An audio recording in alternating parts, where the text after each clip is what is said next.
નમસ્કાર દર્શક મિત્રો, આપ જોઈ રહ્યા છો બનાસ ક્રાઇમ 24 ગુજરાતી ચેનલ। હવે જોઈએ આજના મુખ્ય સમાચાર। ડીસા તાલુકાના જીરડા ખાતે આવેલ બેંક ઓફ બરોડાનું એટીએમ બન્યું શોભાના ગાંઠિયા સમાન।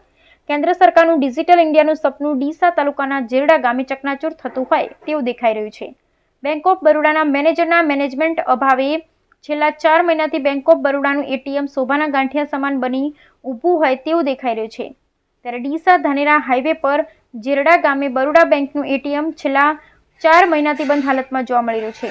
આજુબાજુ ગામડામાં દૂર દૂરથી લોકો જીરડા એટીએમની આશાએ આવતા હોય છે, પરંતુ જીરડા એટીએમ બંધ હાલતમાં હોય જેથી લોકોને ધરમના ધક્કા ખાવા પડી રહ્યા છે। જીરડા ગામમાં 30થી વધુ ગામનું સેન્ટર છે, તેમજ જીરડા હાઈવે પર આવેલ બરોડા બેંકનું એટીએમ 4 મહિનાથી બંધ હોવાથી પશુપાલકોને દૂધનો પગાર લેવા આવતા હોય, પરંતુ એટીએમ બંધ હાલતમાં જોવા મળી રહ્યું છે।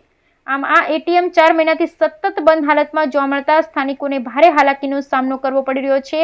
તેવા સમયે જવાબદાર તંત્ર દ્વારા બેંક ઓફ બરોડાના એટીએમ બંધ હોવા છતાં બેદરકારી દાખવી લોકોને મુશ્કેલીમાં મૂકનાર અધિકારીઓની સામે કડક કાર્યવાહી કરી સાથે એટીએમ સત્વરે ચાલુ કરવામાં આવે એવી ઉગ્ર માંગ ઉઠવા પામી છે। Bureau report, Haresh Thakkar, Deesa, Banaskantha.